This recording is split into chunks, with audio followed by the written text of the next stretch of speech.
Hello and welcome to another edition of Loose Cannon, the Civil Liberties podcast. And today I'm joined again by my esteemed co-host Parnell McGuinness. Hi, Parnell. Hi, nice to be here again. Yep, nice to be here with you as well. So I've got some things on my mind. We've, inevitably about the lockdown because, what else is there to talk about? I was thinking back to what you told me a few weeks ago about walking through the city of Sydney and seeing so many police and being uncomfortable with it and telling your son that this isn't normal. And I was wondering if you felt the same discomfort with what you saw in Melbourne over the last couple of weeks in terms of police and police behaviour. Yeah, look, I've got to say, I'm deeply, deeply uncomfortable with the images, but also with the interpretation in many ways. Like, I'm very surprised that images of quite brutal action on behalf of the police in Victoria, but we also got images of this like this out of New South Wales, were received and almost cheered on by some people who I would have expected to be more appalled by them. It's like the cause in this case justifies police brutality. And Yeah. now I'm not ending the protesters, and certainly in Melbourne the protests got very, very ugly. But I still think that we need to grapple with the way that the police have been licensed to behave. Yeah, it's really topsy-turvy, the world we're living in, where people sort of on the progressive side, who I'm generally in agreement with on most substantive issues, who are usually very into protesting and very sensitive to police violence. They may be okay with this kind of police behavior against protesters because they're the wrong kind of protest. It's very odd. And people on the right, who are normally all supportive of heavy-handed policing, against troublemakers, are suddenly all up in arms. Very, very odd. Well, hang on. I'm just going to pull you up on that one because somebody said that to me on Twitter the other day, and I had to think, when has the right ever come out? Okay, not the, hard right, but when has the sort of right commentary ever come out in support of police brutality? I don't recall this ever happening. I haven't seen columns saying they should have beat up on the Black Lives Matter protests. There was never any support for police brutality. Hmm. Well, I guess, yeah, this is a bit of a different discussion, but to me, there's a really dubious premise at the heart of the lack of sympathy for the protests, and that is that this particular human activity taking place outdoors spreads COVID. And even if I accept that that's right, which I don't, but let's just say that I'm wrong on that because I'm allowing my biases to screen out evidence that I want to hear. Let's just assume I'm wrong. I'm still very disappointed that progressive voices in Australia have given such little weight and have accorded such little importance to the right to protest free from this kind of heavy-handedness. I don't understand why the police couldn't have cooperated with the protesters to make them a safer event. Instead of this sort of aggressive approach. And to me, even if in the face of the health risks that potentially exist, I just think it should be accepted. It's not Ebola. It's not like we're not talking about 90% death rate, because without this ability to protest, what kind of democracy do we have? And I think built into my worldview on this is a really deep skepticism that once given the power to decide what protest is allowed and what isn't, whether it's the police or the chief health officer or whoever it is, that power is just not going to be given up easily. They'll always say it's something temporary, just like with the 9/11, anti-terrorism powers. But then that's just not how the world works. Having got this power over people's lives, they're just going to find reasons why it always has to stay the way it is and never go back to the way it was, Absolutely. And look, to relate it back to the Black Lives Matter protests, remember they were infiltrated by Antifa. Antifa make a habit of infiltrating these things, and they're an unpleasant mob. They do perpetrate violence. Now, what happened in the Victoria protests, we hear, is that they were infiltrated by conspiracy theorists. But frankly, protests are always infiltrated by some groups who are just troublemakers. So if that's the basis for closing down protest, that there are troublemaker groups that come along and join in, then nobody will ever be able to protest again. There will always be these groups. Surely it is the police's job to separate out those groups or separate out the troublemakers, but not affect the peaceful protest. Such a good point. Yeah. I think there's also this kind of, I know I sound very negative, but I just can't ignore the alarm I feel, but the devilish thing about the way, and it's not just the Victorian government, it's all the other governments too, that the way they cast this authoritarianism is in the name of safety, or, safetyism. It's always this nice fluffy language about the right to protest being balanced with other rights. And I just have to laugh and cry when I read this explainer that I found published by the Victorian Human Rights Commission about protests during COVID. And I'll quote it to you. It says, "It's critically important in a democracy that people can join together and speak up on issues of communal importance. While public gatherings in Victoria are currently not permitted, there are other ways in which people can protest and express their views, which do not violate the public health orders and respect the human rights of other Victorians. These include signing a petition, contacting your local member of parliament, and gathering online to discuss your concerns." Now, that's every fiber of my being just rebels at this statement. There's just no way that having a Zoom call is the same as having thousands of people outside Parliament. And actually, we can't gather online because the government passed, and the opposition passed, this Identify and Disrupt bill to kind of surveil us online and possibly shut down our accounts. So absolutely. And from the perspective of, the right of politics has been saying that these social media organs are shutting down what they say. Now, there's right and wrong in that argument, but it is true that they have a lot of power, the social media outlets. And if we're moving the public square from the public square to social media, then all of a sudden we are making it vulnerable to different kinds of censorship and suppression. Absolutely. So to sort of develop the ideas we've talked about, let's hear about our guest today. Sure, yes. I'm really excited and interested to introduce Julian Burnside. He's an Australian barrister and a human rights and refugee advocate and author. He's also known for his strong opposition to mandatory detention of asylum seekers and has provided legal counsel in a wide variety of high-profile cases. In 2009, he was made an Officer of the Order of Australia, that's an AO, for service as a human rights advocate, particularly for refugees and asylum seekers, and to the arts as a patron and fundraiser, and to the law. He's past president of Liberty Victoria, and I would also note an ambassador for the National Secular Lobby. And I'm just dropping that one in because I think there might be a line of inquiry in this later on during our discussion. Thanks so much for joining us, Julian. Very good to be with you. So, Julian, so many questions we could ask you. Let's start with your view on what we were just talking about, the protests and the police. As a past president of Liberty Victoria, what do you think? On the assumption that you're both adopting more or less the same line, I have to say I disagree with both of you.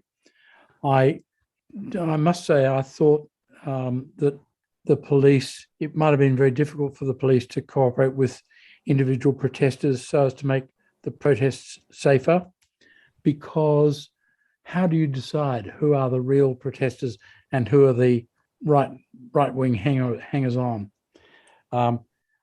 You made the point, I think, Jonathan, that it's not Ebola with a 90% death rate. That is true. But I'm not sure that quite meets the point, given that this is a disease which is spread from person to person, especially at mass events like that, where it has to be noted most of the people were not wearing masks. And I just think that the idea of balancing the right to protest against other rights really falls in favour of preventing protest meetings like those. The right to protest is all very well, but if it comes at the cost of the health of members of the community, then that's a different matter. So, I mean, I guess I guess I don't want to get too much into the medical side, but I mean, let's just say that, there's no right answer. It's all about where you draw the line on risk, given that we're being told outdoor pool swimming is fine and, things outdoors are generally safe. Aren't you concerned that we're drawing the risk line like way too cautious in a way too cautious way? In other words, we're not giving the appropriate weight to the right of people to protest when the risk is very, very small. And if we're saying, okay, this very, very small risk is still a problem that we need to address by preventing things like protests outdoors, when does it become okay again? You know what I mean? Like, at what point do we say, like, this is unacceptable, like, to stop people from protesting? This is just such a fundamental thing in a democracy. Well, I just want to raise one point that I think you mentioned, Jonathan, and that is that the people do not get the disease by contact with others outside. I just don't think that's right, is it? I don't know about contact. I just mean like they're close. I mean, I'm close to lots of people in the outdoor pool, but we're allowed to do it. And there's no That's sense. in New South Wales. That's in New South Wales, right? Okay, yeah, that's right. And New South Wales, I have to say, New South Wales has not handled the matter very well. But when did New South Wales allow people to go to swimming pools? It's very recently, I think, isn't it? Correct, very recently, yeah. But I mean, the ocean pools are always open, and there were lots of people gathering to go to the ocean pool. I mean, when I say gathering, I mean, people naturally don't sort of stand right next to each other in outdoor places where there's heaps of space. You know what I mean? Like, it's not something that. But they do at protests. Yeah.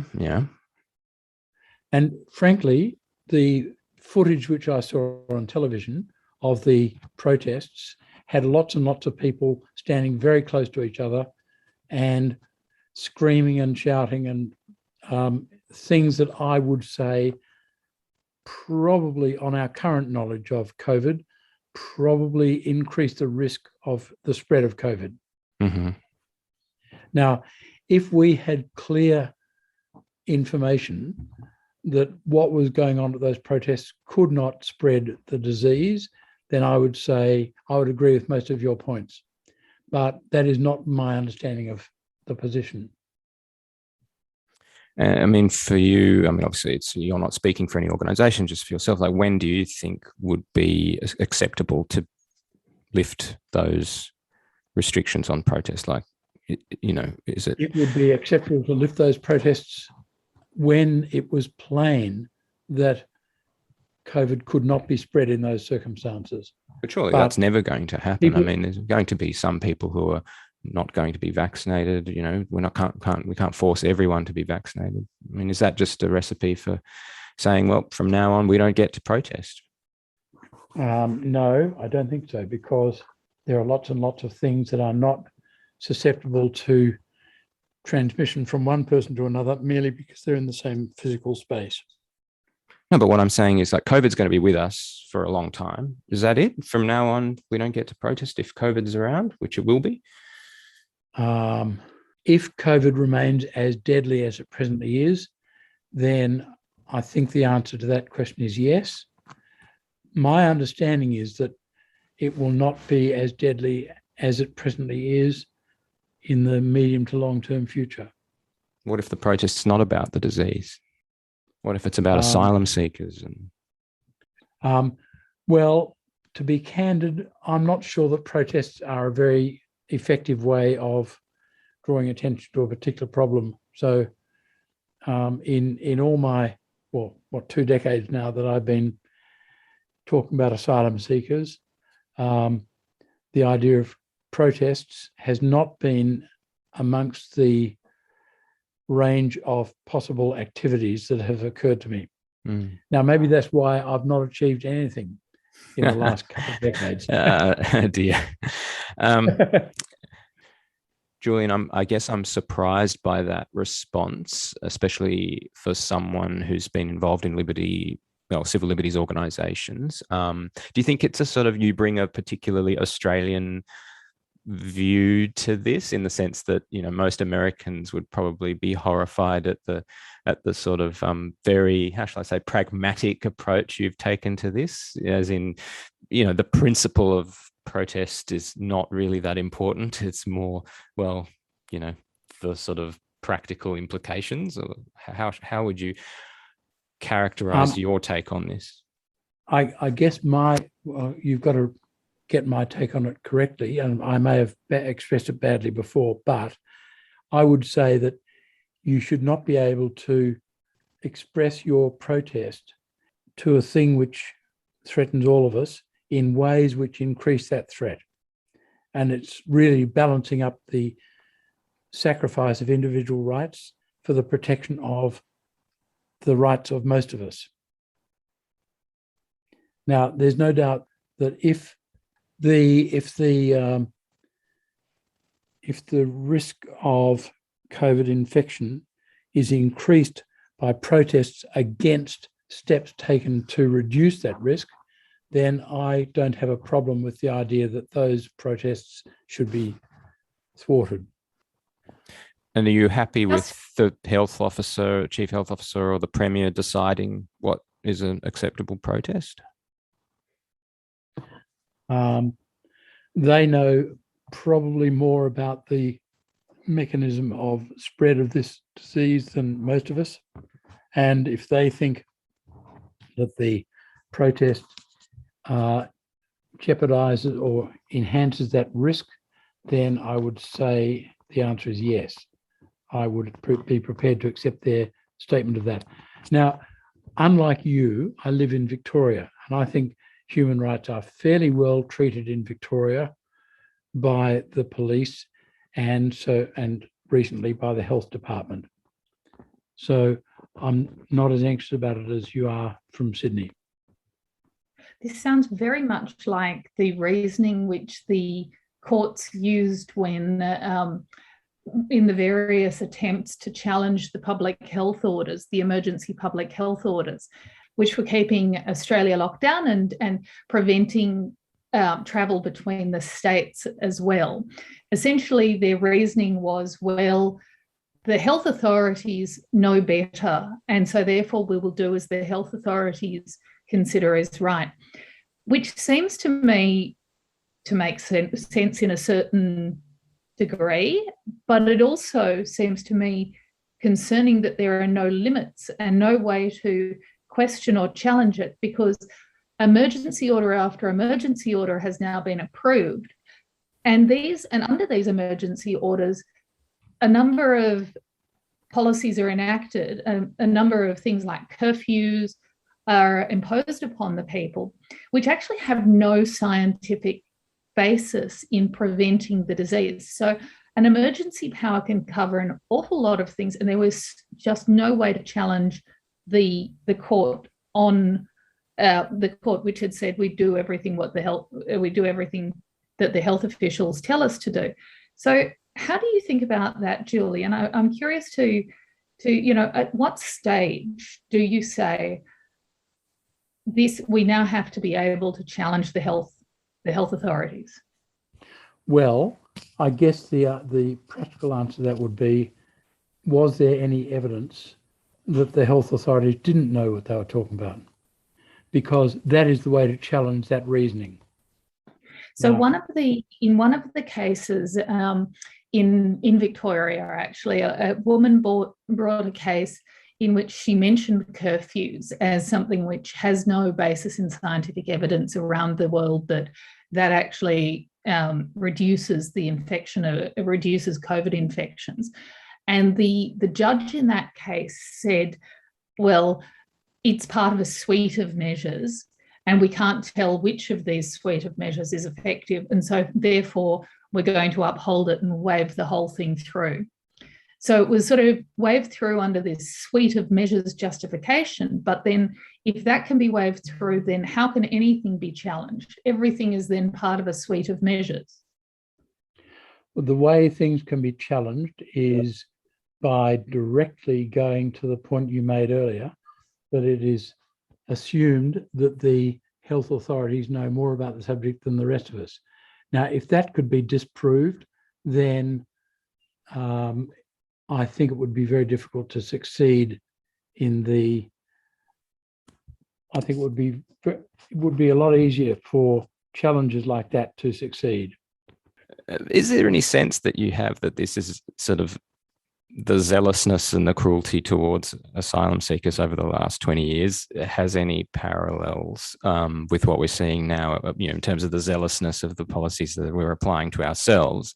And it seems to me is something that is very sort of inflexible and cruel is the way that the COVID restrictions have been implemented, including state border closures and refusing to allow people to get medical treatment when the risk is so stupidly small. And, people are willing to do everything like quarantine for 14 days, and there's still like this kind of obstinate refusal by certain state governments to bend on anything. And it just seems to me like a very, very interesting parallel. It reminds me very much of the sort of pointless cruelty of the asylum seeker detention. I mean, I agree that the treatment of asylum seekers is pointlessly cruel. At that point, I don't think I share your view about the common thread. But that said, it seems to me that the mistreatment of asylum seekers has been supported largely by the dishonesty of the government and the opposition, coupled with the complicity of the Murdoch press. And by that, what I mean is that John Howard, at the time of Tampa, or immediately after the 9/11, because the judgment in Tampa was handed down at 2:15 in the afternoon Melbourne time on the 11th of September 2001, and that a few hours later the attack on America happened, and that's when boat people started being called illegals. Now, the idea that you lock up people who've broken the law makes sense. It's just part of our DNA. It was Howard, and especially Morrison later as immigration minister, who said that this whole mistreatment of asylum seekers was an aspect of border protection. Now, the idea that you're locking up criminals to make us safer makes a lot of sense. And people who hear that and get their news primarily from Murdoch sources, they've got no reason to investigate the underlying facts to find out whether it's true or not. They just accept it. And interestingly, as recently as a few weeks ago, when the present Minister for Immigration, Alex Hawke, moved the Biloela family from Christmas Island to Perth, he issued a press release, and the last paragraph of the press release, quite a short press release, the last paragraph of it refers to people who come to Australia illegally. So they clearly think that the illegal tag does its work, and it's very, very difficult, as I know, it's very difficult to get a contrary message in the Murdoch press. Julian, on that though, I wonder, I would like to press you on that point, because the fact that the government made it illegal for Australian citizens to enter the country or latterly to leave it seems to mirror the illegality of asylum seeking quite neatly. And furthermore, I would say that the technicality on which the government says that it's illegal for asylum seekers to come to Australia is that they're resting on UN human rights law, in which an asylum seeker has to seek asylum in the first viable country, in the first safe country, rather than choosing the country that they wish to get to. So that's what the government says is illegal. So there's a technicality which sort of makes sense of it in that case. But by contrast, the idea that it might be illegal for an Australian citizen to enter or leave the country of which they hold a passport or permanent residency seems quite an extraordinary breach of human rights and the meaning of citizenship, wouldn't you say? I mean, don't you see a comparison and possibly one leading to the other? Or I don't see the link between them. I don't accept that there's a link between them. I do agree that it's outrageous that the Australian government did not let people back into the country who are citizens of Australia. And if it comes to that, let's be honest about the fact that an Australian citizen is now in great trouble in England, and that's Julian Assange. Our government has done nothing to help him, absolutely nothing. And that's shocking. I don't accept your point about the UN ruling that you have to seek asylum in the nearest available country. And I'm not sure how many people who come to Australia seeking asylum or came to Australia seeking asylum would have been rejected on that ground in any event. But if you look at Article 14.1 of the Universal Declaration of Human Rights, it says that every human being has the right to seek asylum. And that seems to me to be perfectly sensible and rational, and we have betrayed that idea totally. Actually, I might just ask you about Julian Assange. So the way that, you talked about the way that Julian Assange has been, the Australian government hasn't done anything to help him, which is, it is quite astonishing and extraordinary. Do you see what's happened to him as part of a kind of, concerted effort by the US to kind of subvert legal process in Sweden and in the UK, and a lot of odd things have happened in both those countries? Like, how do you see what's happened to him? Like, do you have a take on, how this has come about? I spent some time with Assange in the Ecuadorian embassy in, I think, July of 2012, not long after he went into it. And with his help, I drafted a letter to the then Labor Attorney General of Australia, Nicola Roxon. In that letter, I set out the facts that he was concerned about, namely that he was then seeking to avoid being extradited to Sweden, because from Sweden he was likely to be sent to America. And in America at that time, Chelsea Manning was being treated very badly by the American authorities, presumably on the Daniel Ellsberg principle that if you publish something, you're okay. If you release something illegally to a publisher, you're not okay. That was the Chelsea Manning point.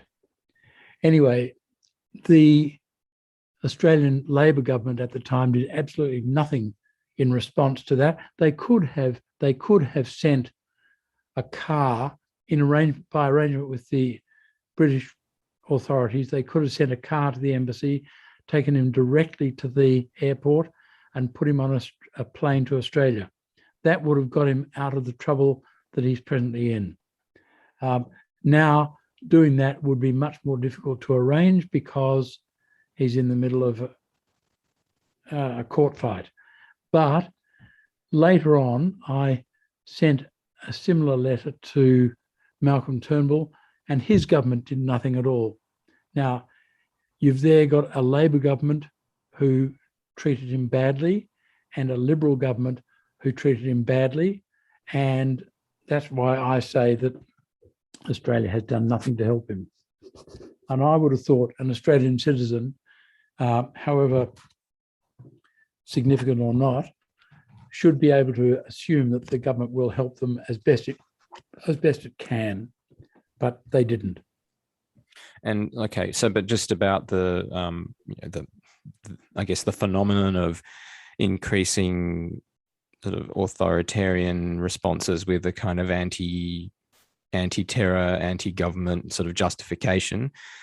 Are you concerned at how the sort of increased power of security agencies and increased surveillance powers, it just seems to cascade on and on and on post 9/11 without any apparent let up?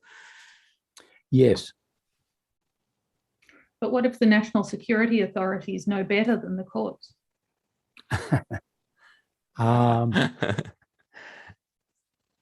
What's the basis for saying that? I'm sorry, I was being a bit droll, but I was just harking back to They have authorities knowing better than the courts. So, I mean, it's just to, these things, it's at what stage can you challenge them? Because perhaps the national security authorities know something that we don't, and because of the way that these things work, we have to trust the experts. I can immediately see the parallel with what we were discussing before. I guess the answer is, what powers are the agencies given, and to what extent do they depend on the individual assessment of circumstances, and to what extent do they depend on the discretion of individuals in whom those powers are vested? That, I think, is a perfectly legitimate point. Does it irritate you that so much of the time the language around asylum seekers is cast in this very sort of paternalistic safetyism kind of way about, oh, we have to stop these people drowning at sea, or as though these people are not adults who can make a risk calculation and decide whether the risk of drowning at sea is worth it? Yeah, I think that approach to the problem is completely misguided. And as you say, people will make their own decisions based on what they understand the risks to be. It worries me that the government used to say, although it's been equivocal about this, but it used to say that our treatment of refugees was, or of boat people specifically, was justified because it prevents people drowning.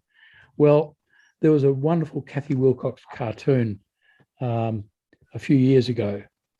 It concerned a bloke on Nauru. He and his family had all been accepted by the Nauruan authorities as genuine refugees. They were told that they would be allowed to live in the community in Nauru for a few years until they managed to find somewhere else to go. The natives or the locals on Nauru are very hostile to anyone else, including people from Australia, and especially including asylum seekers. And so this bloke couldn't bear the prospect of spending the next few years on Nauru. He went to a public place, doused himself in petrol and set himself alight, and died as a result. Now, Kathy Wilcox did a brilliant cartoon the following day, which was a simple sketch of a man engulfed in flames, and the caption was, "Not drowning."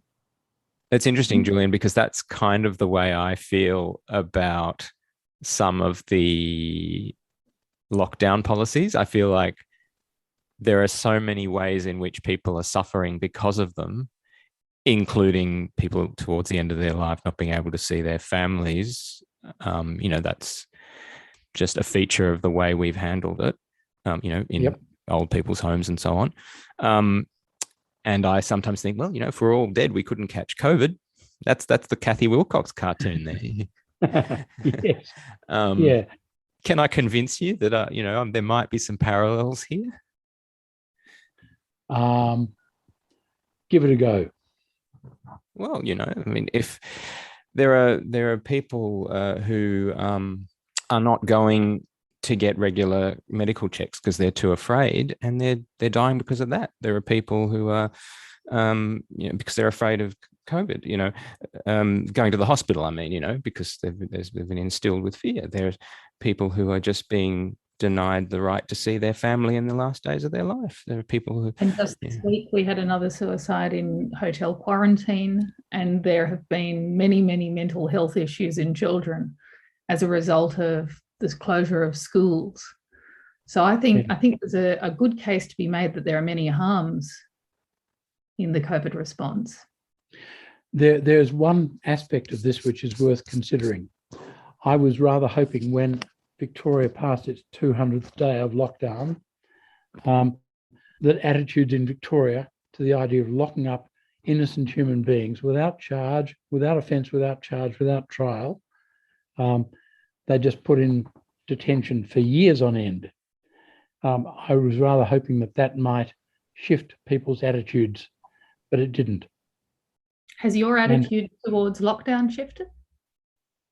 No, actually it hasn't, because I think lockdown is justified. Even though it's a pain in the neck, it is justified because it reduces the risk that we all face of getting a disease. Now, I say that as an older person who's had both AstraZeneca shots.